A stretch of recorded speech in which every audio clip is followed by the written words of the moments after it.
Hey guys, welcome to Lovely J Podcast. This is Coco.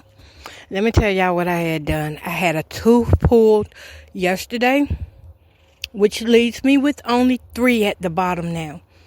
So if I'm talking funny, that's why. I got to get used to it. And speaking of 3 teeth left at the bottom, which I don't care what nobody says about me or how it looks to you, long as I'm healthy and living life and taking care of what I do have, I'm good. But, however, let me put this out there for you. Why it start raining when I come sit down, and it feels so good out here too. But let me put this out there for you. Chronic pain does not have no respect of a person. It does not care anything about your gender or anything. I know for me, going through chronic pain has taken away so much life. And when I see people out here who's able-bodied, able-minded, and they just keep taking life for granted, trying to suck life out of others, meanwhile, they got a good body. And right now, they got a good mind. They can choose to do whatever they want. But women and men like me, we sitting back. I wish I could do a lot of the women things that I used to do when I was younger. And that's not always the case because of the pain. What brought this up today was I was sitting thinking about, I did my hair. I've been doing my own hair now for like a year since I've been on Manjaro. But the first year I was on Manjaro, I was not even really doing my hair in any styles because I was in so much pain daily. This isn't a pick your day you want the pain thing. No. This is real pain. I was in so much pain. I have so many pictures of where, I just laid around the house and my hair was so nappy and matted up. And the only time I would really do my hair is when I had an appointment at the doctor's office, or if I was going to church, I might do it then, chance the pain. But I would be hurting so bad to lift my hands up, do my hair, to try to do any style other than a ponytail. That was just unheard of because of that pain.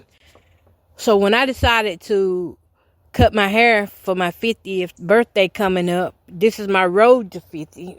Let me make that clear. It's my road to 50. My birthday is August 24th. And tomorrow, let me make sure tomorrow's the 25th, which is my granddaughter Destiny's birthday. Happy birthday, Destiny. It's her birthday, and at the same time, that's the date when I started taking Manjaro 2 years ago. So I've been on Manjaro 2 years, and it took a whole year and a half for me to get where I could start doing different styles in my hair. That's how the pain was. But as the weight drops and comes down, I'm able to have more mobility, more range. And I still have the pain. So I want to just remind y'all, I still have the pain, but I'm able to fight through a lot of it to get the styles that I want. Mind you, doing hair was my first love coming up as a child, as an adult, as my daddy died. That was the last thing he wanted me to do for him was his hair, cut his hair. And that's what I did. I cut it the day before he passed away. So not being able to do my own hair, let me tell y'all what it do. It dehumanizes you already. That's why I don't understand why when they blacklist you, they try to dehumanize you, not realizing that you already been through so much stuff that you already put yourself in the category of dehumanizing. Another thing, too, is because we feel like monsters. When we can't do normal activities, we feel like monsters. Let's just be real about it. And if you steady gaining weight with it and blowing up and belly over here, belly over there, the heads get so big as we gain all this weight, we feel like monsters. We've already put ourselves in categories that nobody can take us out of except for ourselves, or accepting God. He sends somebody along to talk us out of it. But for the most part, I told y'all, I have masculinity to me a lot. I know I'm a female. I'm not attracted to females either, by the way. But I know I'm a female, but because I've had to be so strong for myself, my womanhood was sacrificed for my survival. And I'm just thinking about that, and maybe that's why I've been crying like the last couple weeks, because I hadn't seen the womanhood in me in a long time. And I'm not talking about just makeup. Anybody can wear makeup, but the feeling of being a natural woman, where I could just stop what I'm doing and look at myself and say, I am that woman. It's been so long since I've been able to do that. It's been so long since I had any women hairstyles. Took care of myself like a woman should. I mean, I've been clean. I do things, but not pampering and loving on myself like I have been in the last year. This last year has been amazing. I have loved on myself, and I have brought back all the woman things, the woman qualities in me. Because when you're in survival mode, you don't have time to be cute. You don't got time to sit up and say, I am woman, hear me roar. You just in survival mode. If I need to act like a man today, I'm going to act like a man today, if that's what's going to get me through whatever I'm going through in that moment. If I need to respond to you like men respond sometimes, one word, if that's what's going to get me through that moment, that's what I'm going to do. And women, it's not that we want to be like that, but we have carried so much on our own. Not just black women, but women of all races. But the black women, now y'all got to admit, we got it worse. But us women, we have carried so much on our own till we have become de-womanized. I don't know if that's a word, but to the place where we don't feel like women. We feel like we are. That's why you see us hyper independent women out here. That's why it's hard for us to let a man come in and love us. It's hard because nobody showed us different. Nobody showed us that, hey, you can keep your money in your pocket today and let me spend mine. Let me spend my money on you. Let me spend my time on you. I haven't seen that. I was in 2 relationships and never saw that. Never saw that at all. Didn't know what cuddling was. Didn't know what quality time was. None of that stuff. I still don't know. I know what it looks like on others. But for me, I never got to experience it. So that part of me has been blocked off and shut down till now. It's starting to open up now. But now when I look in the mirror, I see a woman. And I'm not saying I saw a man. I said act like a man. Because y'all know we got to act like a man. We got to talk like a man when we are single. When we go get our car done. Anything we do. That's like this weekend. Me and my homeboy, we went to get my oil changed this past weekend.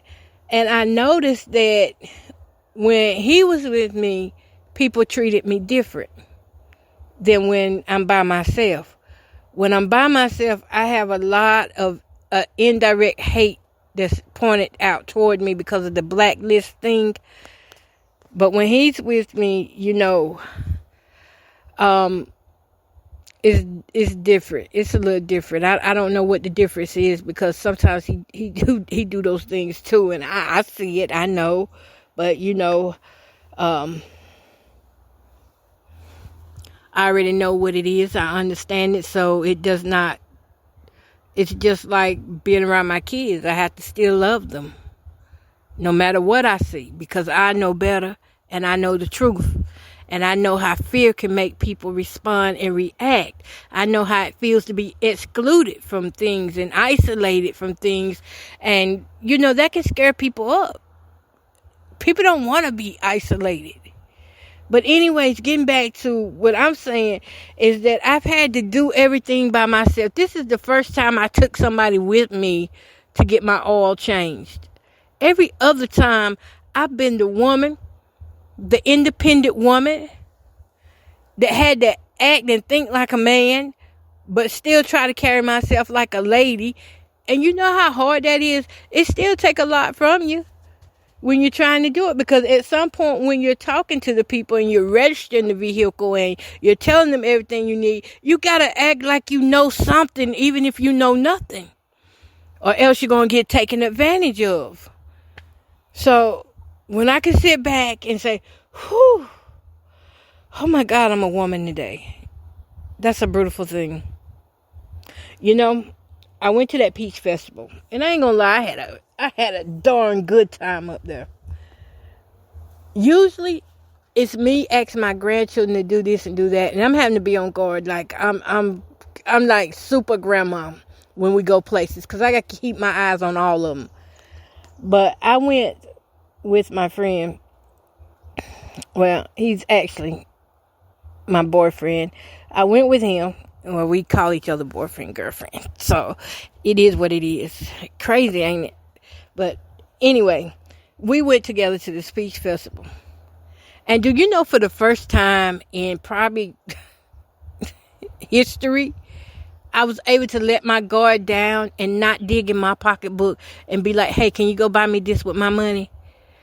I was just sitting there talking, and I promise you, this guy was like listening, and I didn't even know he was hearing me. I thought I was whispering about I need some ice, and then I thought I was whispering about I want me a funnel cake. You know, that's what I was telling my granddaughter. And next thing I know, he's got a broke foot too, by the way, walking around with this boot on. He goes and he gets exactly what I need without being told. When I tell you the relief of that, I'm trying to accept this womanhood thing, you know, and it's hard. I'm trying to accept it, and I'm trying not to jinx it. But when you have been treated bad all of your life and somebody finally show up for you, it's like, what do they want now? It's hard to trust. I'm not going to lie. But in that moment, I felt like the woman I should be. The woman who can relax and have somebody she could depend on. Because all these other years, I've had nobody I can depend on. Except for my dad. But when my dad passed away, that was one of my dads now. That wasn't two of my dads. That was one of my dads. My the one that adopted me, Marshall. I could depend on him for anything, you know. But when he passed away, I didn't have anybody else to depend on, and I haven't replaced him with nobody. So I just been walking around here military mode. I'm suited up with the full armor of God, but also I'm suited up with so many guards around me right now. So when somebody starts doing something nice, the first thing I'm like is, what's in it for you? Why are you being so nice? Why are you being so nice to me? Nobody's not nice to me. Why are you? Why do you keep looking at me like that? You know,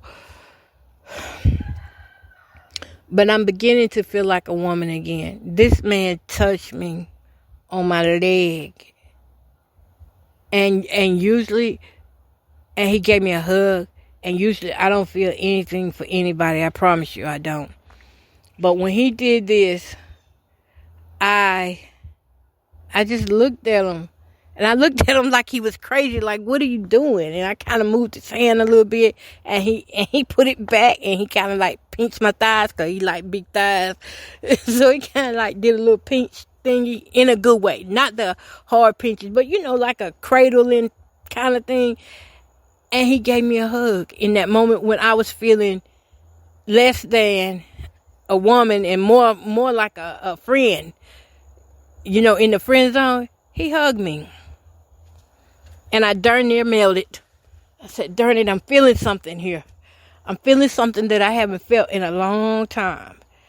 And I felt my womanhood coming back. I felt my womanhood coming back. And that's why I say, like, the chronic pain, the chronic pain, the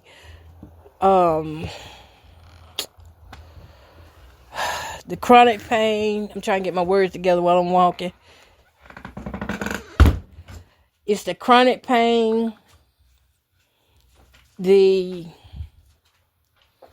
sorry, y'all. I'm going blank for a minute. Might be time for me to eat again. But the chronic pain, the domestic violence, the PTSD, the CPTSD, the anxiety, the major depressive episodes, all of this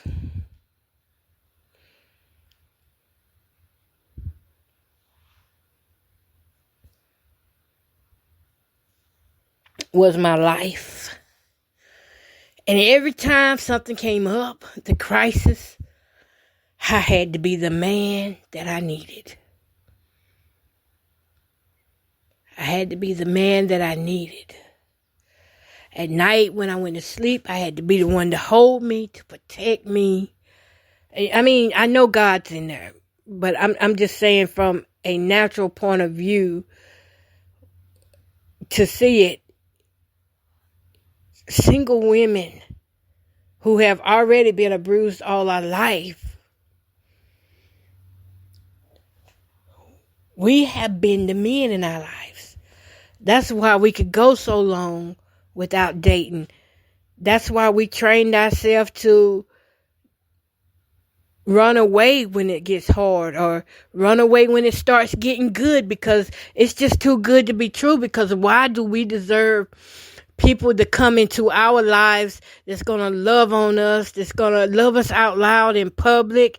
And in the back of my mind, the first thing I'm going is, he's going to do something stupid to make me look foolish after this.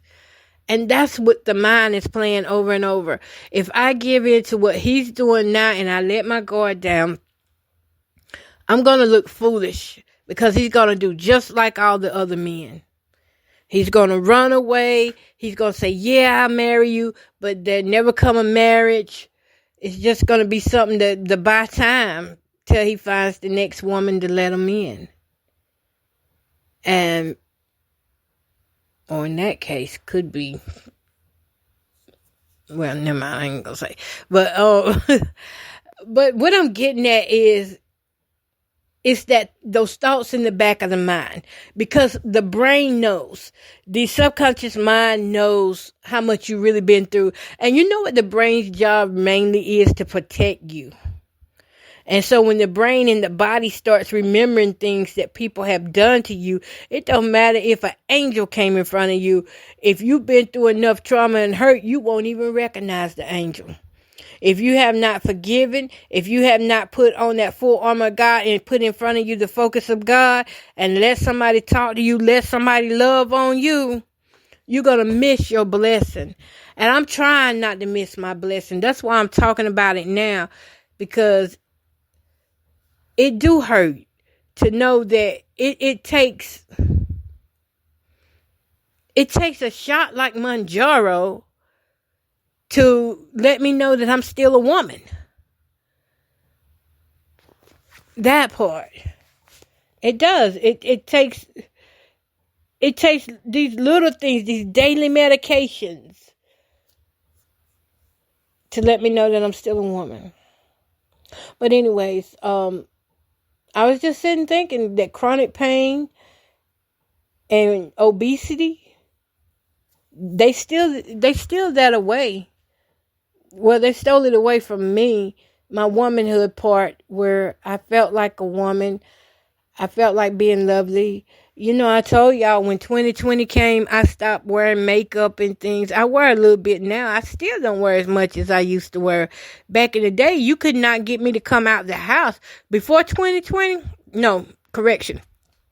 Before 2019, before the situationship guy did what he did to me, I wore makeup every day. I kept my hair done. I would not come out, whenever I was going places anyway. I would not come out the house unless I was fixed up, and I definitely never came out the house without makeup. Well, today, hello, sister girls out there, I posted a picture of me without makeup on and my haircut that I had did for myself on my Facebook. Y'all want to check it out? Go check it out on Facebook. My name is Jamie Boughton. It's on my personal page. I may put it on the Lovely J podcast page too. But I posted that picture and I wasn't ashamed that my lips aren't pretty colored. My skin complexion is very flawed. I have aging skin. I got an aging neck. My neck is aging and it's losing its elasticity, the skin barrier and all that good stuff I'm learning about because of age and because of the shot with the weight loss and things. And I don't even know how much weight I've lost. I can't even tell you. Because I didn't care. I guess there was a part of me that was just numbed off. That part of being a woman was numbed off. I had nothing to remind me that I was a woman. I mean, you can't go by your boobs and your tail. You can't go by that. I didn't even have a period. So nothing reminded me that I was a woman. I was just here existing. Just existing as a person. But surviving and taking care of myself as a man with masculine qualities, to protect myself. I notice a lot of us women are like that. That we had to abandon our feminine ways so we could protect ourselves because we had no men to come for us. We had no men to claim us as their good things. But I feel a lot better these days, though. I'm thankful for the man that's in my life. He do make me happy, despite how it started off rocky with the download stuff and things like that. I don't know about that, but I know I'm happy right now, and I'm being cautious, and I'm staying prayerful and vigilant. And I've already told myself, if we start getting red flags, look, we need to thoroughly investigate and see if this is something we want to continue with or not. So, but for the moment, I'm going to enjoy my happiness. And if that man want to love on me in public, and fella, go ahead and do your thing. Do your thing. Love on me in public, love on me in private. He do both. And it's like, it's too good to be true. Like, I just can't believe somebody want to love on me like that without being like, can you buy me this? Can you buy me that? I mean, cause I got done like that. In my other relationships, I got loved on all right, but I had to pay for it. I had to pay for the love. Literally, I had to pay for the love. Like, the only time I get a kiss on the jaw or something is if I had gave money for the guy to go buy a beer. Or back in the day, if we were going to get some drugs, he would, try to love on me then, and so that he can get the majority of drugs. So I've never had a man that didn't want anything from me but just sit around me. That is... Just wanted to be around me. Just wanted to love on me. And the whole time, I'm talking about, I had a moment of weakness. And I'm not talking about mental weakness. I'm talking about physical weakness. Because if you know somebody who lives with chronic pain, we have our days, we have our hours, and we have our minutes and seconds. And there are times when we will have a pain come out of nowhere and it'll shut the whole party down. It don't matter what you're doing. It'll shut everything down. And we might have to go to sleep, or... When I get like that, it's hard for me to stay awake. My body has to go ahead and shut down and go to sleep to refresh. And he just happened to be in the midst of that. I think I told this on another podcast. If I did, sorry about that, because I got tons of podcasts that I need to upload. But my body started shutting down while he was around me. And I started getting very tired. I couldn't stop yawning. Breathing was... COPD was cutting up, and it was hot out there. I admit it was, but I was feeling good out there at the lake that day. And by the time we got back in the car, because we was outside sitting at the bench and enjoying the water and enjoying each other, and by the time I got back in the car, I said, I'm gonna need to take a nap. I said, I apologize, but I cannot drive back up the road like this. I need to sleep. So I told him to set the timer. We set the timer for like 15 minutes for me to get some sleep.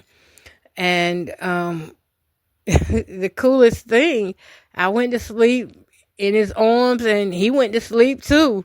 I ended up waking him up. So when I woke up, I said, I'm still a little tired, but I'm going to try to push it on in so that I can get back to the house and hopefully feel better. And so I took my asthma pumps, drove on up the road, and all the way home, I yawned.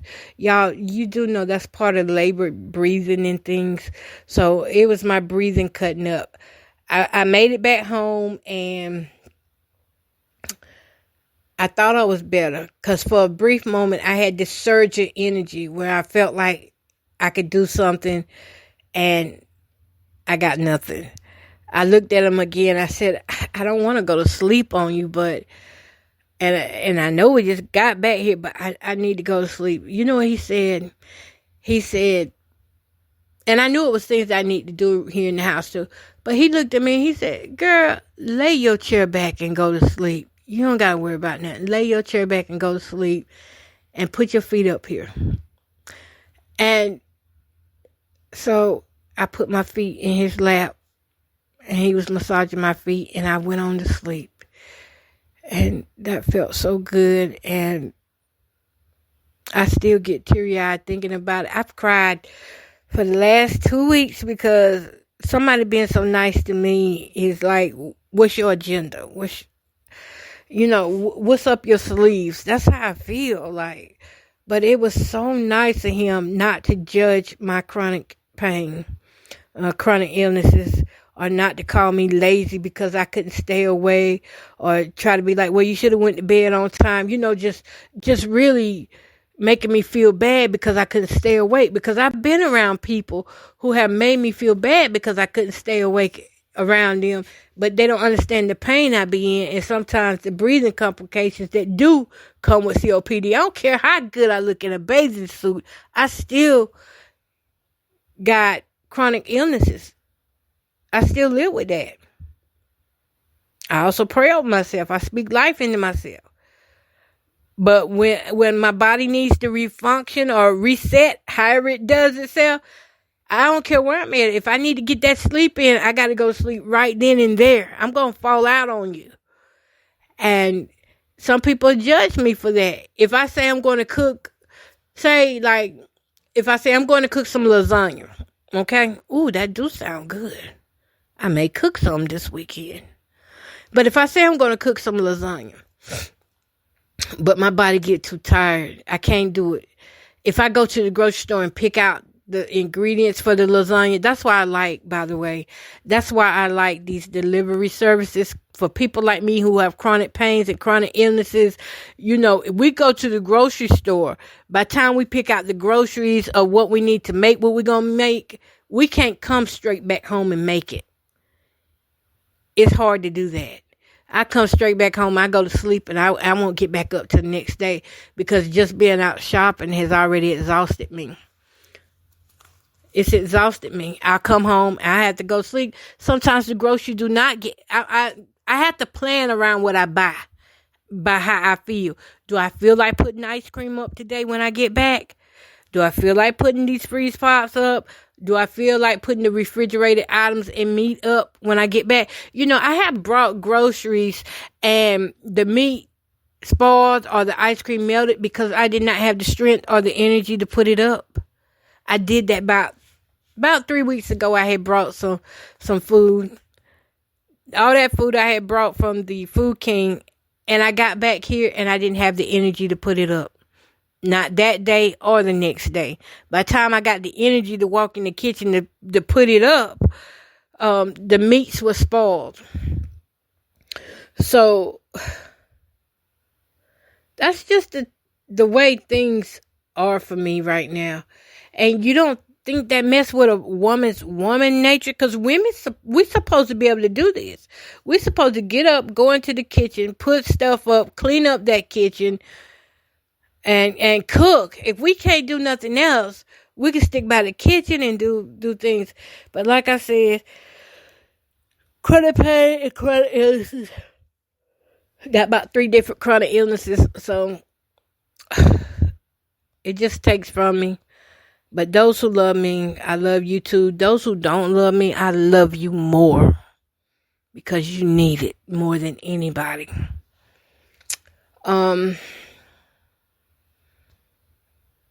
But my friend makes me feel like a woman in so many ways. I'm talking about mentally. I told him, I said, you know what? You're a good looking man, but I'm attracted to how you think. I'm attracted to how you talk to me. Like, I'm attracted to how you just, you know what I need and you give that to me. And it's, tomorrow will also be a month that we've been talking. And I hope I'm not a handful to him already. But he says I'm not. So, on that part, he says I'm not. He said I'm where I want to be. I don't mind doing for you, baby. I would do anything for you, baby. That's how he said it, just like that. And I'm like, you know how you got that little conscious thing in the back of your head? Saying, yeah, right. But no, he do. He do. Anything I need him to help me with, he right there. And I'm not bragging and I'm not boasting because that's not what love does. But what I'm telling you is, if this is who God has put in my life for a season, or rather for a lifetime, I'm going to enjoy every moment of it, regardless what people say, regardless what people do. I'm going to enjoy it. And as far as those other allegations go, what do you want me to do about it? There's nothing I can do about it. I'm pretty sure a lot of y'all know somebody who done somebody who done somebody who done somebody who done somebody. I don't know, but evidently I'm not that concerned about it. I'm more concerned about living life, taking care of life, preserving life, instead of just trying to beat people down and take away life like some people are doing. So, that's not my portion. I've always said that from the beginning. Pick your battles wisely. That's not my battle. If it is a battle, it's a battle between him and him, not me. My responsibility is to make sure I stay safe in it, though. And make sure I'm doing what I can to keep myself safe. That's my portion in that. Other than that, love does not boast or brag, because we know if we're going to boast or brag on anybody, it got to be God. And if God is not in anything that you're doing, you better get to put them in there. Yeah. But I'm good, and that's all I had to say, was that I just feel like for the first time in years and months, I feel like a real woman. Like, I feel like my woman parts work now. They work for me now. My hands, my legs, everything. Like, it just lets me, like, the woman in me has woken up from a long years and years of sleeping. I feel like I can be just as beautiful as the next woman now, with or without makeup, inside and out. That's how I feel. And it's no competition, by the way. No competition. So when I say that because you see a lot of girly girls acting girly girls. You see a lot of womanly acting womanly like. That's what I'm saying, is that I can be just as woman-like as they is. I'm learning how to do these things, like hold hands in public. I'm learning how to accept tender kisses. I'm learning how to cuddle. Do y'all know that I have never really cuddled before? No, seriously. Seriously, I am about to be 50 years old and never have really cuddled in a man's arms, where it was like that man just hold me like, girl, I ain't letting you go. Like, we just pictured like we jumping out of airplanes and got these parachutes on, just holding on to each other. We just holding. I don't know why I had that as an example, but can you see it? Well, that's how I didn't know cuddling could feel like that. I did not know cuddling could feel that good, because I've never been cuddled like that before. And if I was hugged on or something, it was to get, like I said, drugs or alcohol money, and then that's it. But once they get the drugs and alcohol, the cuddling stopped. I feel stupid for that now. When I look back on it, girl, what were you thinking? You was buying somebody who won't gonna ever be yours. Never. And he never was mine. So, but cuddling feels good. It feels amazing. And I remember when he first hugged me, and he put that beard up against my face, I got goosebumps. And I didn't know why I was getting goosebumps. I was like, okay, well, that's just a hug. Gonna leave that alone. But then, this is what really woke the woman up in me. Because every man out here has a missing rib. And it's for a woman. It's for a woman. That rib is for a woman. And when he hugged me, he cuddled up with me. And we were just, sitting there. And he started cuddling on me in the car. I was like, this is a different feeling. This is a different feeling. This is not like looking at somebody saying, can I get a hug? Nah, this was different. I remember in the situationship, he was a good guy. He was just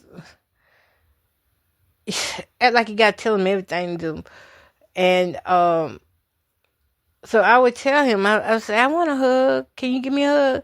And then he would give me a hug. Not this guy. This guy automatically, he knows what he wants, how he wants it, and when he wants it. He would give me a hug. He don't care where we at. He gonna cuddle. He loves to cuddle. And I ain't gonna lie, I'm loving it too. Cause I didn't know cuddling felt that good. And I didn't know that it can make, like, if you're feeling bad or sick, it can help you so much. Cause when I got weak on him at the lake, just him cuddling on me in that car like that, it helped restore me so much. This one different. I don't know. This one is different, y'all. But it helped restore me so much. And he held on to me till I got right. And then he was like, I'm going to cook you something to eat. And like I said, I'm not bragging. So don't think I'm bragging. What I'm doing is telling you the story of how my womanhood came back alive. Here I am all this time sitting around here. And, I did this prayer thing. I was telling my daughter. I was praying and I was talking to God. And I said, Lord, I can't do no more online dating. I don't want to do no more online dating. I said, if you don't send me somebody I already know, I just don't want to do it. I'm prepared to live this life as a single woman. That's how I'm talking to God. I'm praying with him and I'm being honest with him about how I feel because I'm tired of getting hurt. I'm tired of, I can't let my heart warm up. You know what I'm saying? I can't let it warm up because every time I'm talking to a guy, next thing you know, it starts off good and then in 2 days, nothing. Then I don't hear from him no more. Or it's either them or me. If they don't interest me enough, I just won't talk back. So I got to the point where it got frustrating. And I said, Lord, if you don't send me somebody I know already, it's not going to happen. I'm prepared to go through life single. And I was like, I'm going to become a nun or something. And then when I started reading the requirements of becoming a nun, by the way, y'all, I don't know why I was thinking that. And then I looked it up, the requirements of becoming a nun. And come to find out, if you got mental health problems, they don't want you to be a nun. So that automatically threw out. I don't have any mental health problems right now, but I don't know. They could pop up any day now. Because one thing I'm noticing is that I am having to fight. It is a struggle.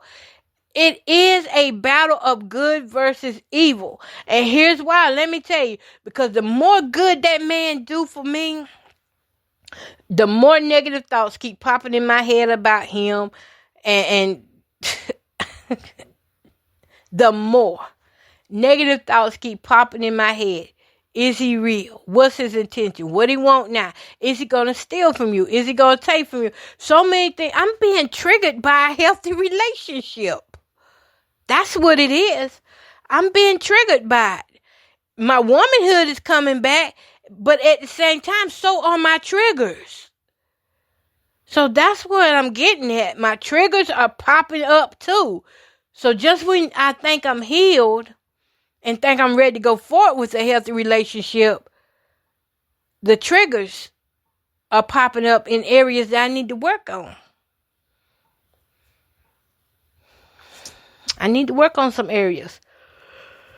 And the thing about these triggers here, you will not know that you have triggers to a healthy relationship until you get into it.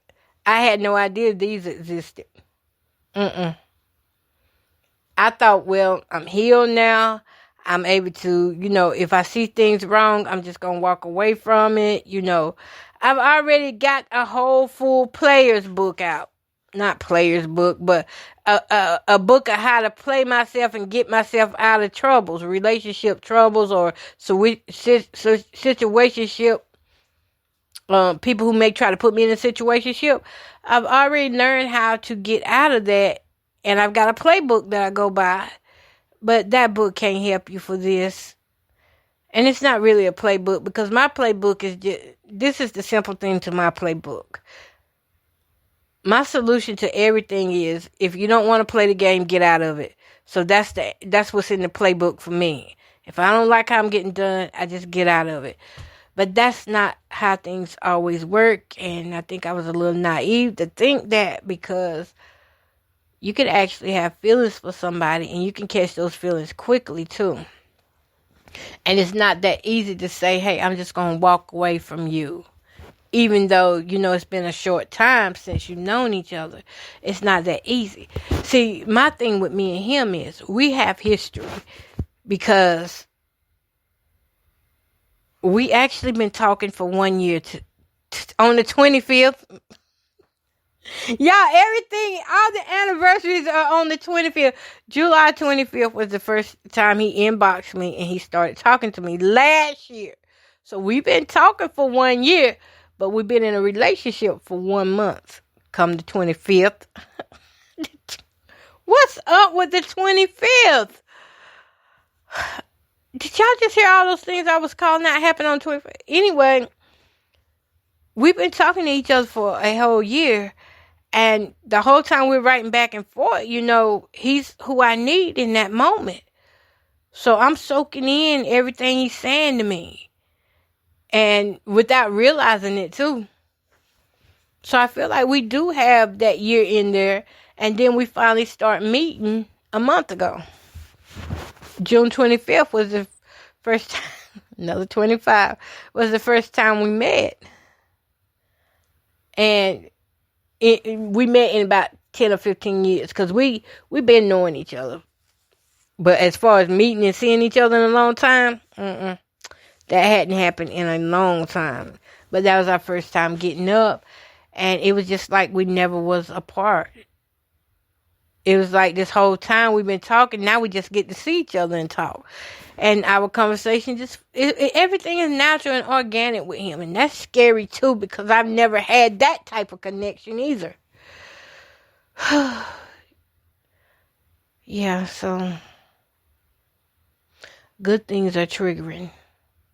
I got to do something about that. I got to do the work. I brought plenty of tablets so I can journal, so I can do my grouping exercises, as far as writing things out of my head, try to clear that space out of my head and, see what's what. Analyze everything, because a woman like me, I need to be reassured. And I don't mean to be. But after I've been hurt so many times, y'all understand, y'all been hurt a lot too. It's hard for me to believe anything anybody say. And then if you do something, I'm wondering, what you're going to do next. What is it going to cost me? Because every time somebody ever did something good for me, it costed me something. What's it going to cost me? And the Bible, I was reading the other day where I had some scriptures wrote down, and the Bible tells us to count up the cost. So your loving me, what's it going to cost me? It's going to cost something. I just don't know what right now. But it's going to cost something. Yeah. Meanwhile, we just write out this stuff for the weekend because I'm going to have the girls up here with me. And actually, I'm going to have to write it out tonight. The girls going to be up here with me tonight. Yeah. Okay, then. Y'all, I'm finna go eat me some Fruit Loops with marshmallows. And we'll talk again later. But for now, I'm just going to let that man love me how he know to love me. And accept it. And preferably, I reciprocate in a way that is godly. And that we just can be good for each other. Yep. Peace, love, and happiness. Till next time, you've been listening to the Lovely J Podcast with Coco.